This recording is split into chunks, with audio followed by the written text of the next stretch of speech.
Oh, it has been a hot minute since I have filmed a sit-down video like this. It feels very, very weird. Oh, look how big he's got. Look how chunky. You've got a bit of extra fat on you for winter, aren't you? Yeah, I just love him. Look at him. Okay, so hi guys, welcome back to my channel. Like I said, it's been a while since I've done a sit-down video, and I thought, do you know what? I was putting my washing away. This is like the inspiration for this video. I was putting my washing away, and as you can see, I've got clothes literally bulging out. I was like, I need to declutter my entire wardrobe. But yeah, I was like, I can't buy more clothes when I have clothes in here that are filling up so much space, and like clothes I don't even wear anymore. I have like an emotional attachment to things. Like, I just saw a jumper, but then I was like, oh my god, I wore this like to this friend's party where I met this person, we had such a good time, and I'm like, I haven't worn it since that night. Do you know what I mean? I have things like that. So I thought I might just declutter my drawers, and I've got a wardrobe over there I need to go through. And doing so, I'm gonna have a little girl talk with you guys. I love watching these kind of videos, so I thought I'm just gonna film one. I'm gonna be giving advice on like friendships, boys, drama, trust, relationships, everything like that, because I've seen a couple of questions. Well, I asked a couple of questions on this like YouTube Facebook group thing that I'm in, and I had some responses, so I don't even know where to start. Should I pull everything out of my wardrobe or like my drawer? There's a lot. I feel like this is going to be a job that I start and then I regret very quickly.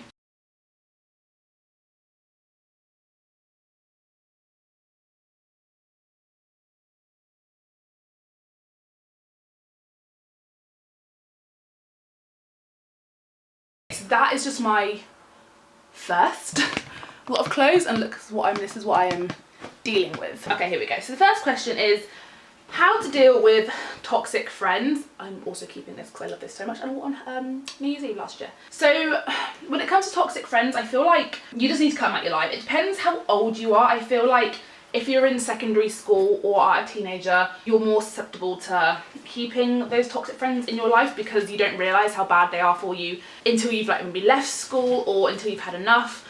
But I would also say listen to people's advice. I was the worst person for this. I never took people's advice. I still don't really now. I'm quite stubborn when it comes to that kind of stuff. When you're in a situation, it's really hard to see the negative and the positive. You just kind of just focus on the positive, but people that are not in your situation or not in your shoes, they can see how bad you're being treated and they're gonna tell you. And listen to those people. I know like it might seem you don't want to and they're just kind of getting involved for no reason, but they just have your better interests at heart, especially family members. This I have kept for so long. I love it so much, but I've never worn it because my boobs are too big and it doesn't fit. So I'm sad. Look, it's got the label on still. I got it from River Island years ago, like, oh my god, like 3 or 4 years ago. So that's going to the charity shop. It's so nice though. Yeah, so with toxic friends, I would literally say you just don't need that in your life. Why would you want someone who doesn't put your needs like level with how you put them? I always think like friendships and relationships are a two-way thing. You can't make an effort with somebody all the time, always ask to see them, always arrange plans, and they never do the same, because I can guarantee you if you stop doing that and they don't contact you to make plans, then you know where you stand on that friendship and you know that it was a one-sided thing, and you don't want that in your life. You want people in your life that appreciate you. Oh, I'm not going around that. You want people in your life that appreciate you and actually want to be in your life, you know what I mean? So I would say if you have a friend in your life that you think is toxic or makes you feel anything less than happy or is constantly bringing you down, constantly making snide little comments, just cut them off. It is literally that easy. Yeah, life's too short to have people in your life that don't appreciate you, and you know, you want people in your life that make you feel good and make you feel wanted and appreciated. And if you feel like that person isn't doing that for you, let them go. You don't owe them an explanation. You don't owe them a reason for stop talking to them. You don't owe anybody anything in life. So if somebody isn't making you feel happy or good about yourself, or you feel like it's constantly bringing you down, just let them go. Just let them go, hun. Advice on boys who don't text back. Again, similarly, if you've not seen the film, he's just not that into you, I highly recommend watching it. Oh, this is broken? I love the film so much, and also it does have some good advice in there. Like, if a guy wants you and is interested in you, he will let it be known. You know, he will be texting back. He will be making the effort to talk to you and to see you and to arrange plans with you. And if you feel like you're burdening him, or if you feel like, oh my god, I don't feel like I want to message him again because I don't want to be annoying, then it's a clear sign, hun, that you need to call it quits on that, whatever that is, situationship you've got going on there. Because like I said, a guy will text you back and talk to you if he's interested. And if like if you message him on a Monday and he hasn't replied to you until like the Friday, no, I'm sorry. What are you doing in that space of time that you cannot reply 5 seconds to a message? It literally takes about 5 seconds out of someone's day to text back. And I'm sorry, like I get people like are working and stuff. Like again, it all depends on your age. If you're like school age and someone's not texting you back, I'm sorry, teenage boys I feel like are on their phones all the time, so they had no reason. But if you're a bit older and like, you know, people have jobs and stuff, completely understandable. Obviously you can't get mad at someone for texting you back when they're at work, because some people aren't allowed on their phones at work because they are working. But honestly, I really feel like if a guy has no reason not to text you back and he's at home, it's the weekend, he's not working, like what is he doing with his time? Why are you crying? You know what I mean? Like what is he doing with his time? There's no valid reason that he can, like he's not on his phone. I can guarantee he picks up his phone at least like 50 times a day. So he would have seen the message as well. And he's obviously swiped up and he's like, oh, I'm gonna ignore that. And no, sorry, I'm not there for it. With that, I really feel like you just need to pay attention to if he really wants to talk to you or not, if he actually is engaging in the conversation. If he's messaging you first as well, it's not just constantly you, continue with it. If he obviously has a valid reason, like he was out with his friends or something, don't get annoyed, because that's just a bit of psycho behaviour. Honestly, if he isn't replying for days on end or hours on end for no excuse, you see these online, you see these on his phone, like you're an afterthought to him. I'm sorry, but it's true. And why would you want to be somebody's afterthought? You should be their first thought, second thought, third thought, last thought. And if you're not, get rid. Feeling left out. I don't know if this means like, well, it must be in friendship, because you can't really feel out of a relationship because it's two people. If you feel like you're being left out of a friendship group, I'm the kind of person that would just be like, I would just invite myself to things and I would just say to them like, thanks for the invite, like sarcastically. But no, if you like really feel left out by your friends, if they are really like, if they're good friends, just tell them. Just be like, guys, I've been feeling like you've been leaving me out recently. Is there any reason? I feel like friendships when you're older is so like difficult to navigate, because friendships in secondary school and friendships when you're an adult are so different, because when you're an adult you have like relationships take up a lot of your time. If you have a house, if you have a job, you know, like you've got adult things to do, you've got bills to pay, so you don't have money to do things all the time. You've got to do food shopping, you've got to make sure you're spending time with your partner, spending time with like family and stuff. So, but then I feel like as when you're an adult, if somebody says to you, oh, I'm busy, I don't have time to do something, it's like justifiable, because you know, it's exhausting. I'm not gonna lie, like working all day, doing like housework and shopping in between that, and then like being asked to do something over and over again, like with those people, it's just like, I don't want to do that. I want to have a day just doing nothing, you know? But no, if you are in a friendship group and you've noticed that people are making plans with you all the time, but you're not being asked to go out, you're being left out. I don't want to say for a reason, because that sounds really nasty, but you are purposely being left out. You know, if you've always been in this friendship group and then all of a sudden you've noticed that people are doing things without you and you're not getting invited, I would just ask why. I would just be like, guys, why wasn't I invited to this? And I know it's hard sometimes to like to say that because you don't want to seem like a beggar friend, but if this has come from nowhere, then, you know, I would just ask. I would just be like, guys, or if you're close to like one person in a friendship group, I would just say how you're feeling, be like, I'm really upset at the moment, can anybody like, you know, tell me why, or is there a reason I'm being like not invited? Because it might not even be on people's radar. People care a lot more, like I feel like your problems, I feel like can escalate so much in your head, and you can create a scenario in your head out of nothing. I have done this so many times. Like, you could not get invited to one thing and think, oh my god, everyone hates me, no one likes me, no one wants to be my friend, when in reality you didn't get invited because you didn't really know the person that organised something, you know. I feel like just don't jump to conclusions, take a step back. If it's just like a one-off thing, like you don't have to get invited to every single thing that all your friends do all the time.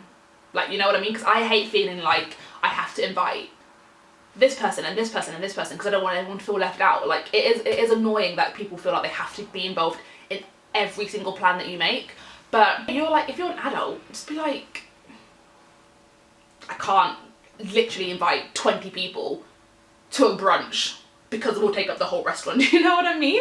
But then if you're noticing that, like, say if you're in a group of friends and they go shopping and they don't invite you, and then they go to a party and they don't invite you, they go on a night out and don't invite you, they go to each other's houses, don't invite you, then I would be like, why am I not getting invited? Or, you know, question, are they really my friends? If they're not wanted in their plans, do I really want them in my life? You know, is that good advice? Being left out? I have felt this way many times growing up in school. You do see friends that do get closer. I've got a poo bag hanging out of that for the dog. That's how you know you're a dog walker. So you have poo bags like everywhere. Now, I do feel like everyone has felt left out at some point in their life.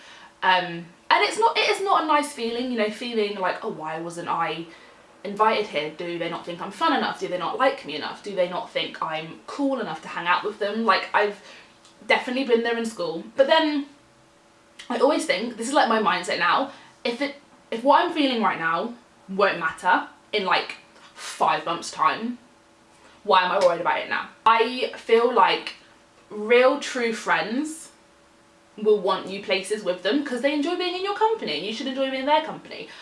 But then also people have different friendship groups. Like, I know people that have me in their friendship group and then they have another friendship group that I'm not part of because I just don't really know them. So if they were to go out, I wouldn't expect an invite, but then I wouldn't feel left out. Do you know what I mean? But then if that person who I'm in their friendship group with was doing things in my group and I wasn't being invited, I would be like, why? I would just ask, you know, that is my advice. Did I even give advice? I would just be like, listen, I'm feeling left out. Is there a reason? If they get funny about it and they start turning it around on you, cut that friendship. That's not nice. But then if they are like, oh my god, I'm so sorry, I didn't even realise, I didn't think you want to come to this, just be like, I might not have wanted to come, but I would have appreciated the invite. How to deal with long distance friendships and relationships. So I don't know if you guys know this, but me and George, my partner, actually did do long distance for quite a while when I was at uni. So I went to Bournemouth Uni, he lived in Devon, and we did long distance for 1.5 years, I think. And we saw each other every other weekend for just a weekend. And it was about a 2.5 hour drive. So he would come up to see me on uni on Friday after he finished work, and he would leave Sunday afternoon. And we did that for 1.5 years. Obviously, when I had like breaks at uni and stuff, I would go down to Devon to see him for a week, or some weekends I would go, well, now I live here, but I would come here to like spend the weekend with him and stuff. I don't want to say it's easy, but at the same time, it shouldn't be that hard if you both are making the effort with each other. Like, I would say communication is massive. You have to make sure that you're talking to each other. I don't want to say regularly, I don't want to say like be on his case all the time, because he's living his life in a different place and you are living your life in a different place and you both have friends. But I would say, you know, you have to make sure that you're talking. Otherwise, if you don't talk and you're not seeing each other, the relationship will die. Okay, so I actually just stopped filming for like a quick second because I actually emptied this drawer off camera because I was getting so distracted with talking that I wasn't actually getting anything done. So I've got a couple of clothes here that I'm throwing, well, not throwing away, I'm going to give to charity. Yeah, so long distance, I would say, I can't remember what I picked off. Make sure when you do have spare time and you're both free, try and see each other if and when you can. It can be expensive depending on where you are, depending on if you drive or if you have to get the train. Driving, I think, is a big thing if you can drive, because I think it's just easier than having to rely on trains, and there could be delays on trains and stuff. Whereas if you're driving, you can just go from A to B as and when you please. I would say communication is massive in a relationship. I would definitely say that. Just making sure that you're both on the same page. hello, making sure that you're both on the same page as well, and to know when you both stand. Like, make sure if you're like in the talking stage, make sure that you're both like not talking to anybody else and you're just talking to each other, because if one person thinks that it's just you two and the other person thinks that it's like an open thing because you're not official, that could cause problems. So make sure that you're on the same page in the relationship. I would just say just give it time, and also make sure that you know where it's heading in the long run, because I've known people that have done long distance and it didn't work because they didn't have a plan of like one person, like them moving any closer to each other. They were just going to continue long distance until, I don't know until when, I don't know how they thought that was going to work forever. But obviously long distance, I think, is a short-term thing in a relationship. You can't do it for like 10 or 15 years because you wouldn't ever be with that person. I don't think anyway, I wouldn't be able to do that. But we knew that after I finished uni, I was going to move down here. So we knew that our long distance would only be for a short period of time. It wouldn't be forever. So I feel like have a goal of like how long you're going to do long distance for. Like maybe if you've just started dating someone and they live like 3 hours away, start dating for a couple of like months and years, and then start seeing how serious you're getting, and then talk about moving in together like after like a while. I wouldn't say like after like 5 months, that's a bit weird, but you know what I mean, like you can kind of get a gauge of where your relationship is going when you're in it and see how serious you are about each other. And then once you kind of get that headspace, then bring up the conversation of like, where do you see yourself living in the next 2 years? Where do I see myself living in the next 2 years? And if it's not closer together or even in the same town, then you don't really have a end of your long distance, and that could cause a massive wedge. So I would just say have that chat. If you don't want to move out of your town and he doesn't move out of his town, and you're both adamant on staying where you are, I don't see that working personally, because you can't live a life in 2 different places. You know, like what if you want to get married and have kids? You know, like imagine being married to someone, having kids with them, and their dad living 5 hours away, but you're still together. You know, like that to me isn't together. That to me is living 2 separate lives. You'll have 2 different friendship groups. No, you have to have an end goal of where you both want to be in the long run. So that is my advice on that. Right, the last thing I'm going to talk about, because I've been talking for ages and I'm dying for a drink, is, they worded this really weird. It's like feeling as though you're not keeping up with your friends in life. And I feel like I can relate to this so much. And I feel like people my age, so I'm 25, gonna be 26 this year. Cry. I feel like a lot of people in their early 20s to mid-20s. So from like I would say the age of 21 maybe to about 29 is such a weird time frame in people's lives. Like that is the time that everyone's life like forks into different directions. You're either single, living a wild party life, going out every day, getting, well not every day, but going out every like weekend, getting drunk, hooking up. You're either on that direction, you're the direction of happily single, firm, solid job, independent person, have no time for a relationship, don't care about dating, that one. You're either just in a relationship, have a house, and are happy, which is where I am in that one. You're either engaged or married, or you have kids and are like, when I think of like that, like I know so many people that are married with kids, and I'm like, that to me is adult life. And although I am an adult, I am 25 years old, I don't see myself as that kind of adult.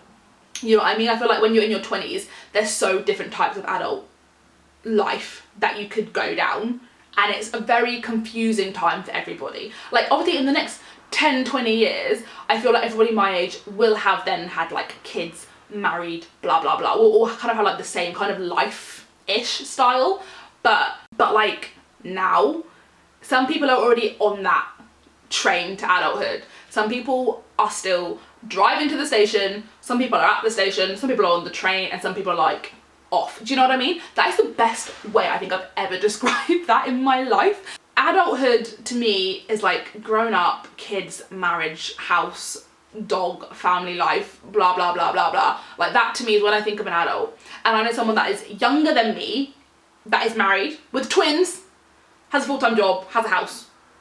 And I'm just like, that to me is somebody that I would assume is in their like 30s, but they're not.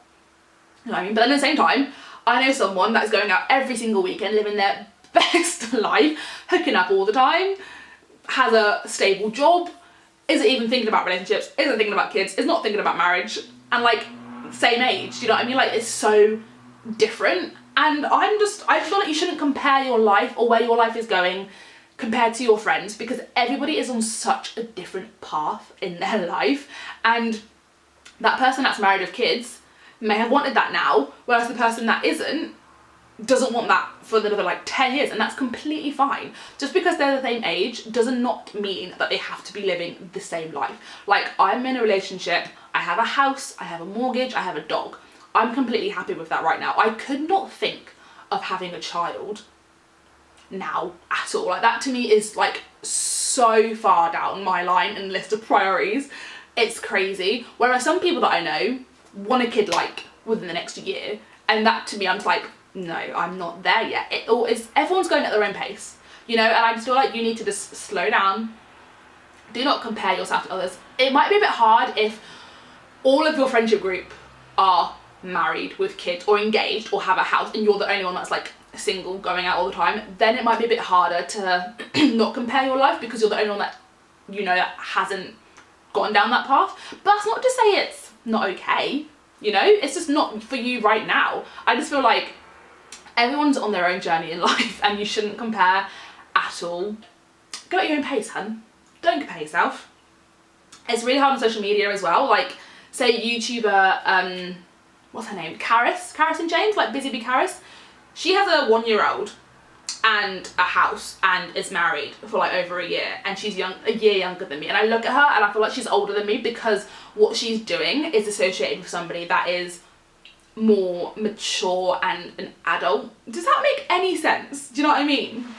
Whereas I'm just not there. Just because we're the same age or in the same age bracket does not mean that we have to live the exact same lives. Could you imagine if everyone was like 23 and lived the exact same life? How boring would that be? So yeah, slow down. Just take a breath. You're good. You're absolutely fine. I'm actually gonna go now, guys, because I've been talking for so long that my throat is actually starting to hurt. It's gone so dry. But I hope you enjoyed this little girl talk / kind of declutter my wardrobe with me. Like I said, it's been a while since I've done a sit down video, so I hope you guys enjoyed it. Do let me know if you want to see more like advice topics in the future. If you do, pop me a message on Instagram. I will leave my link down below. And yeah, I will see you guys soon for a brand new video.